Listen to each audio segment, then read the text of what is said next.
Well, in today's podcast, we want to talk about dealing with loss and grief. A Course in Miracles workbook has taught me a lot, and I'm going to talk about that in today's podcast too, about your divine inner self that I want you to understand when you're dealing with loss and grief. I lost my father, my dad, it's not quite been a year. And, in the beginning it was tough. And then, I let it go a little bit. And it gets tougher again, with different kind of things going on and different issues in my mind about my relationship with my dad, which all in all was, good throughout my upbringing. And of course, like any father and son thing, there's been, always, always those kind of, where we butted heads once in a while. But it's only because we loved each other. But so dealing with loss and grief, and this session is not necessarily about uh, losing someone, someone dying and moving on to the afterlife. I'm not talking about that, but you may relate this and may feel that this podcast is a strong parallel to that, and that's great. I hope it benefits you. But we're also going to talk about divine inner self, in dealing with despair. What do you have to do to begin dealing with despair and inner healing? How can you inner heal? Inner healing is so important for facing adversity. So I hope I cover all these pretty well today in today's podcast. By the way, for those of you that don't know me, this is James Nussbaumer, and I'm the author of the Master of Everything series that is not going away. It is not going away.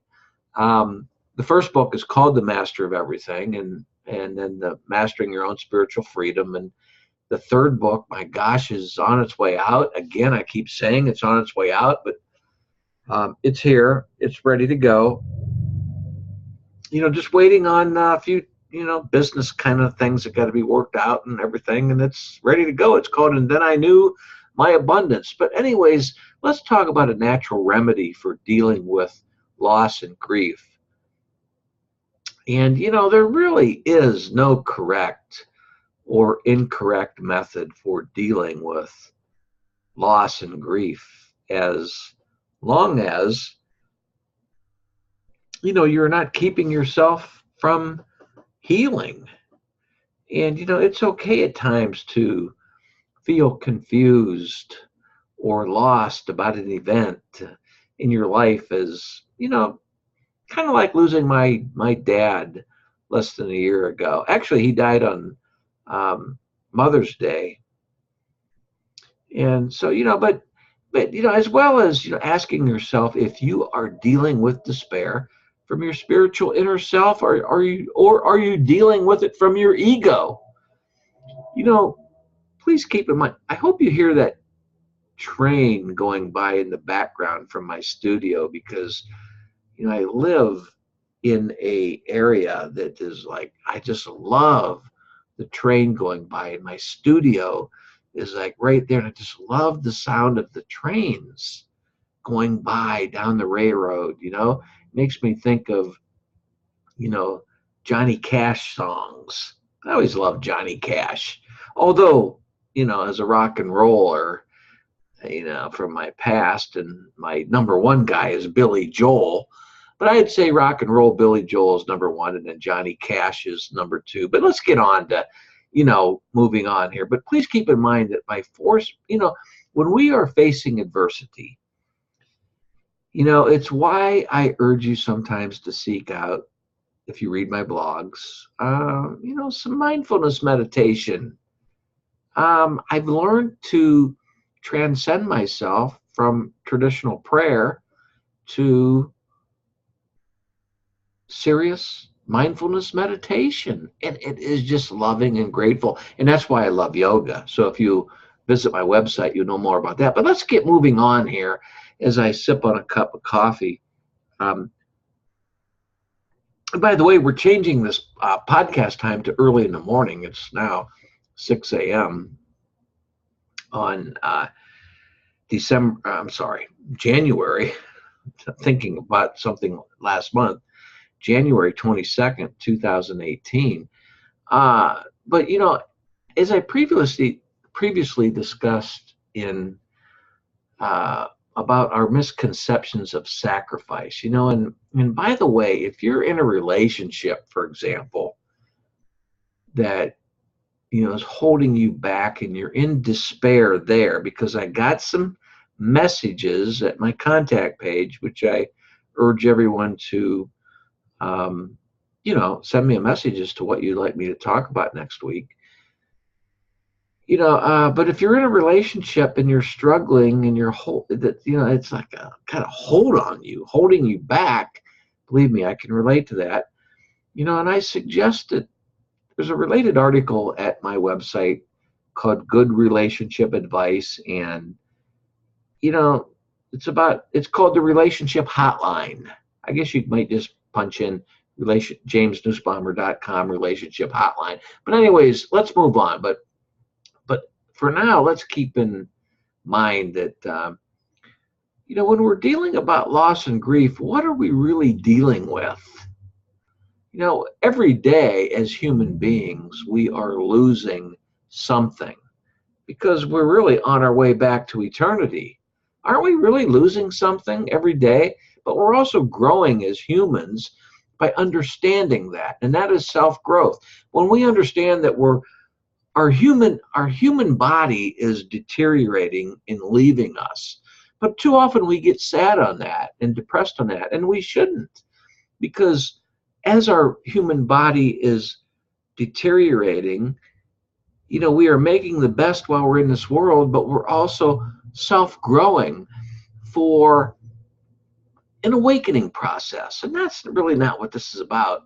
And but I will explain a little bit more about this in a good example I have. But I have to tell you about a little grief I went through today. I'm sipping on a cup of coffee right now. Let me take another sip of this coffee. And it is just terrible coffee, but it's coffee and it's good. I mean, it's terrible, but it's good for what I'm doing now. It's, the caffeine and the taste of the coffee. It's like bitter, and it's kind of like a bitter taste. So it's given me a idea of what other coffees can, taste like. But anyways, the reason I'm drinking this terrible coffee is because, I've been getting into these gourmet coffees, and then there's an old traditional one that's at the grocery store that I love, and I'm not going to mention that right now because they're not paying me to advertise for them. If they would pay me, then I would, tell them. But you might laugh about that. But so I went to this coffee shop yesterday at this cafe, this little coffee bar kind of thing. And I had my laptop computer, and I was, writing a blog and working on things there. And they had this espresso, and it said, had a big picture on the back, espresso will stand your hair up. That's what it said, the advertisement. I'm like, if it's going to stand my hair up, I'm losing hair. I could need to stand my hair up a little bit. So I said, I'm going to have to give it a try. And I sat there and had 2 cups of this espresso. And let me tell you, this was a hair stand-up espresso. I'm telling you, I was wired the whole rest of the day. I mean, and it was just, but it was a good kind of feeling. So my point is when I left there, I had to stop at the dollar store to pick up a few of those man hygiene things that you can get for $1. Some just things that you can pick up for $1. And then as I was walking down one aisle, they had a display there, and it said, "Awesome coffee." That's all it said. And it was like, $1 was a bag. And on the front cover of the bag was this beautiful, beautiful image of a guy in the fields of Colombia picking these coffee beans. And his woman was at his side, and she was taking the beans in a basket and walking up the hill. And, it just said wonderful coffee. And so I bought this coffee. It was for $1. The cover, the frame of the picture, so to speak, if you want to understand where I'm coming from here. I mean, the picture of this coffee that was inside there was just awesome. I'm like, this is for $1, and it was in a really nice bag with a Ziploc thing on it and everything. And I'm saying, well, my gosh, if this is for $1, I gotta, So I bought for $5. I bought 5 bags, figuring, you know, well, that's the coffee I'm drinking now. And let me tell you what, excuse my language, but it sucks. It sucks.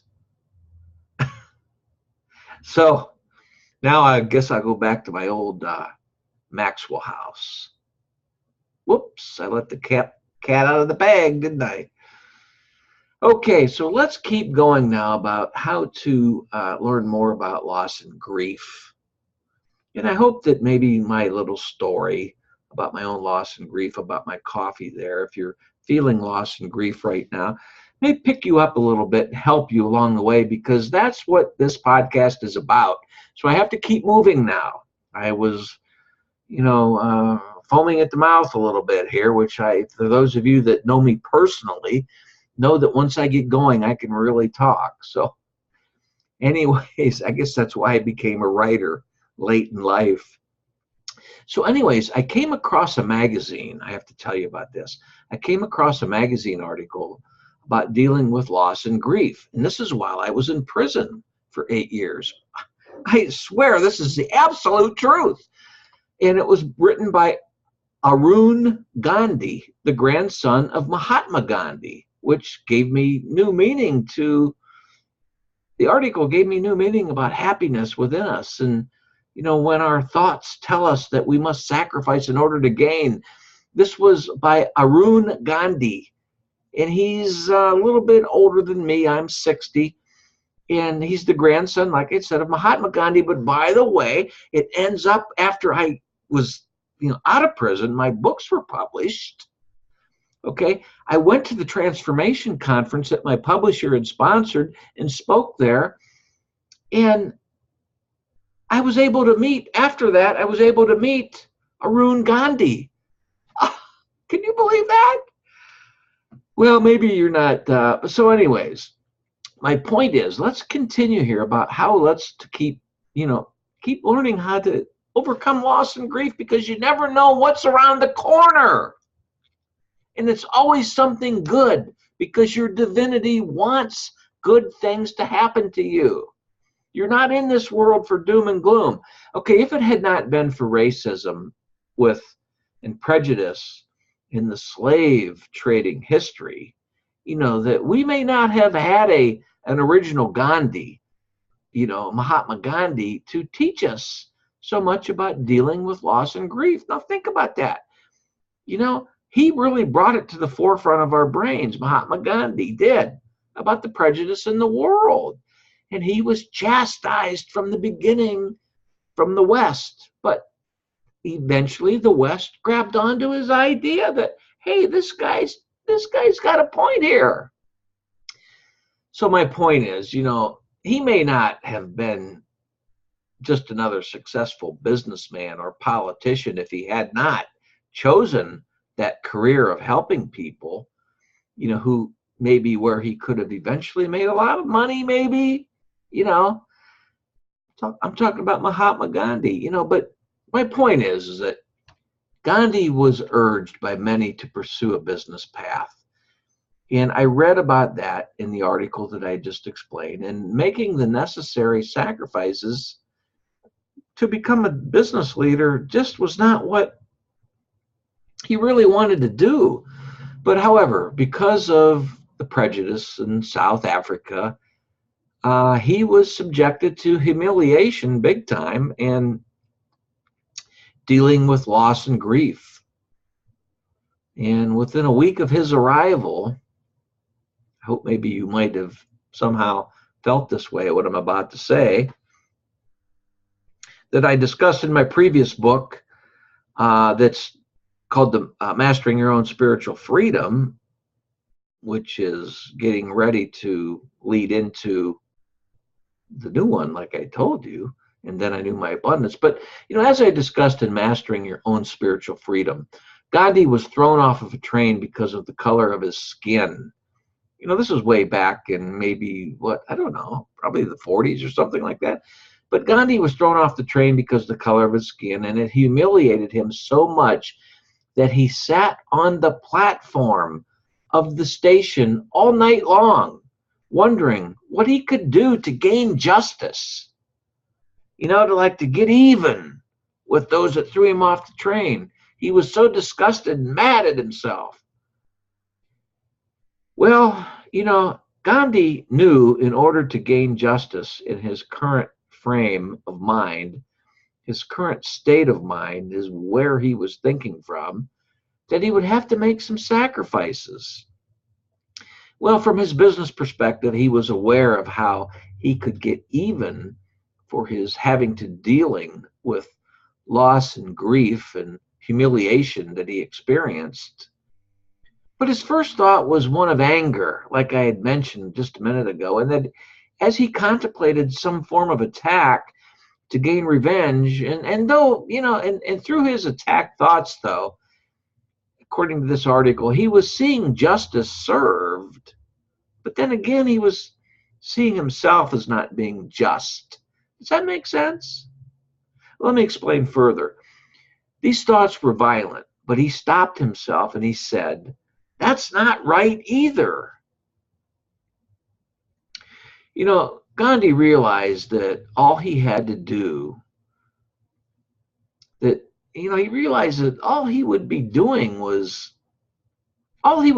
if he acted that way out of his own grief and needing to get revenge. All he realized is that he would be doing was that he would be losing part of himself to such action as that. I might have made him feel good for the moment, if back then I was alive and I could have discussed some things that I've learned. But it seems as though he was born before me and he's teaching me things now that I'm learning. Does that make sense?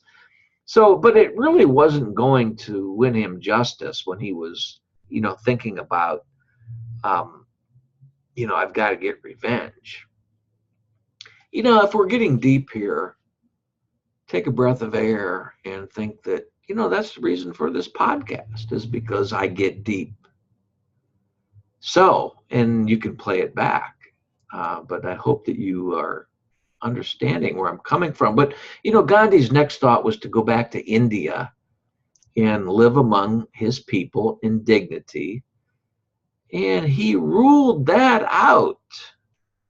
Well, he thought that running away from his problems and dealing, well, this is important, this is key. He thought that running away from his problems and dealing with loss and grief and a sense of hopelessness was not the thing to do and would be a loss to his purpose for being in South Africa in the first place, which is where he went to do this. Well, Gandhi looked inside himself for a peaceful resolution.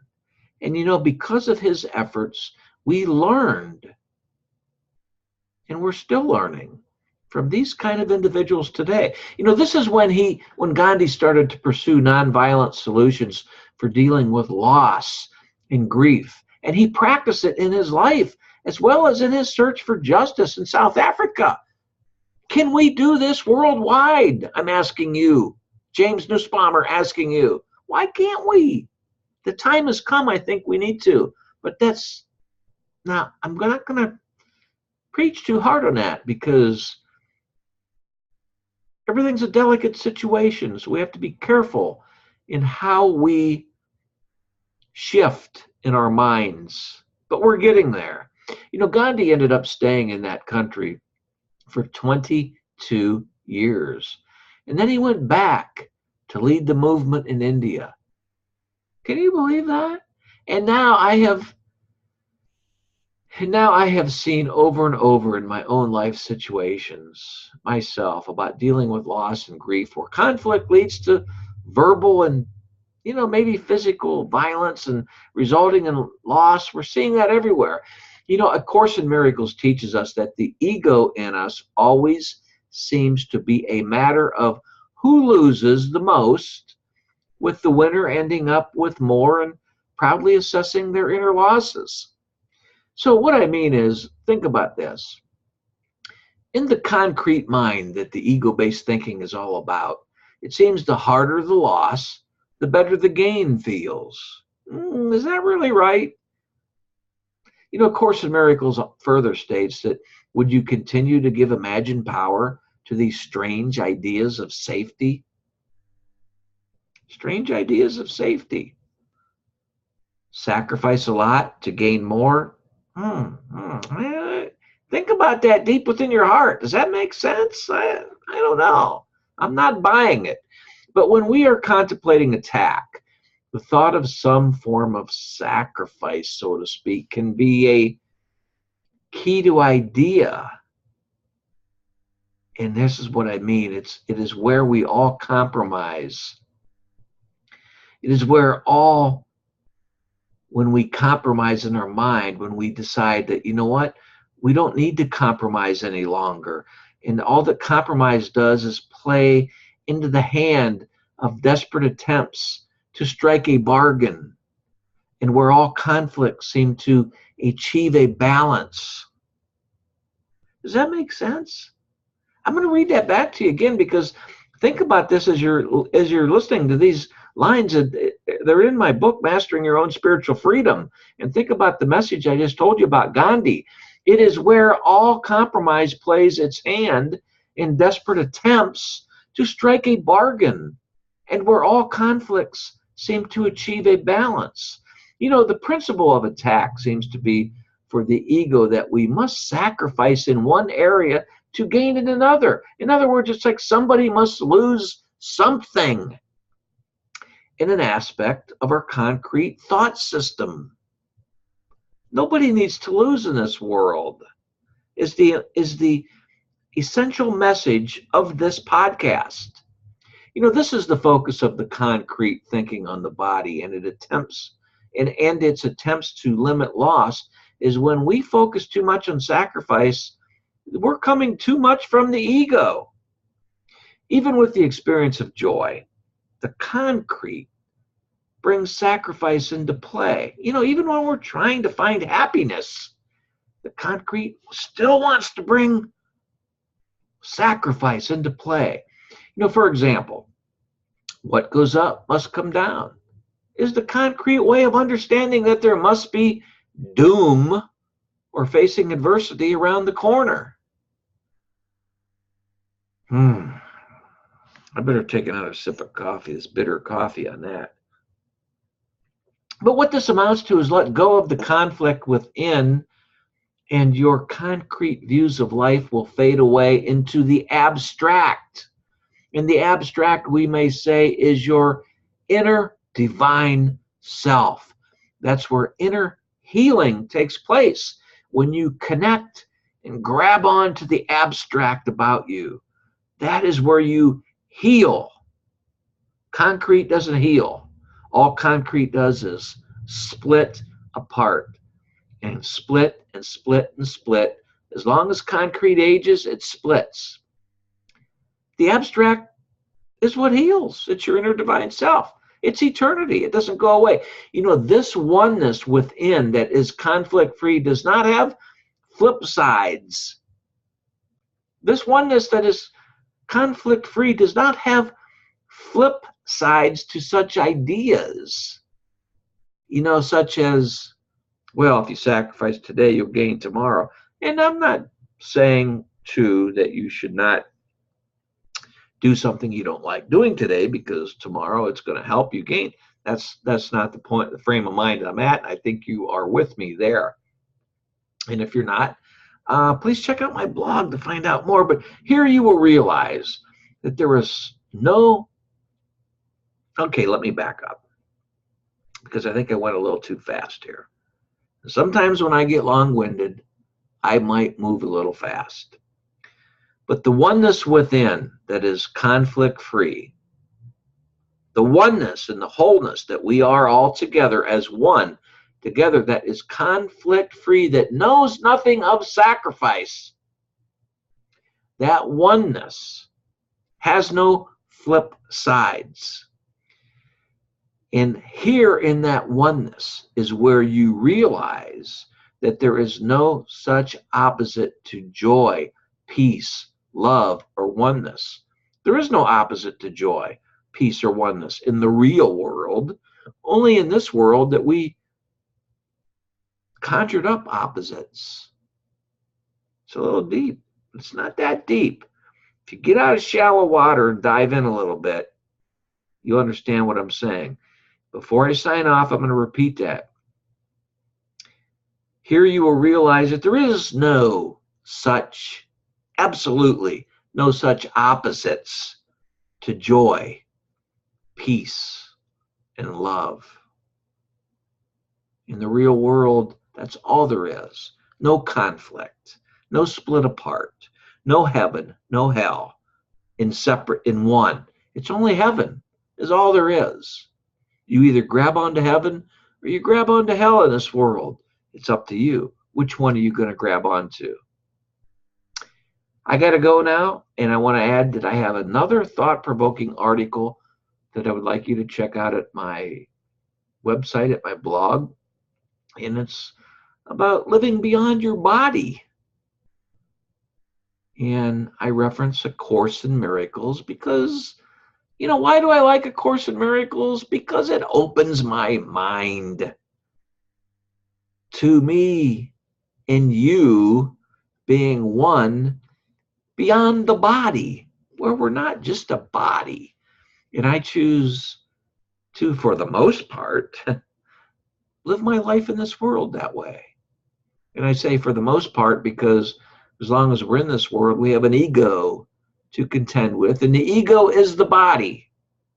We can never get rid of the ego as long as we're in this world, but we can minimize the ego and be operating mostly from spirit, which is the abstract and not the concrete. Does that make sense? I hope so. By the way, please sign up for my newsletter, the Everyday Miracles newsletter, at my website, jamesnussbaumer.com. Please support my work. Please support my blogs, and please sign up to join me on Facebook, my fan page at Facebook, my normal page at Facebook. I'm at the limit there on Facebook on my regular page, but sign up anyway and I'll get you in. And Twitter, I love Twitter. Please follow me on Twitter, and please click on YouTube. Find me on YouTube. If you're at my website listening to this, you in the header above or the footer below is a YouTube icon. Click and subscribe. And if you're already at YouTube, click and subscribe. And I hope you enjoyed. And in the description area down below is access links to everything I just discussed. I hope to hear a message from you about this content, as I always encourage. And I've got to go now. I've run overtime, but not too far overtime. James Nussbaumer signing off. Until next week, God bless.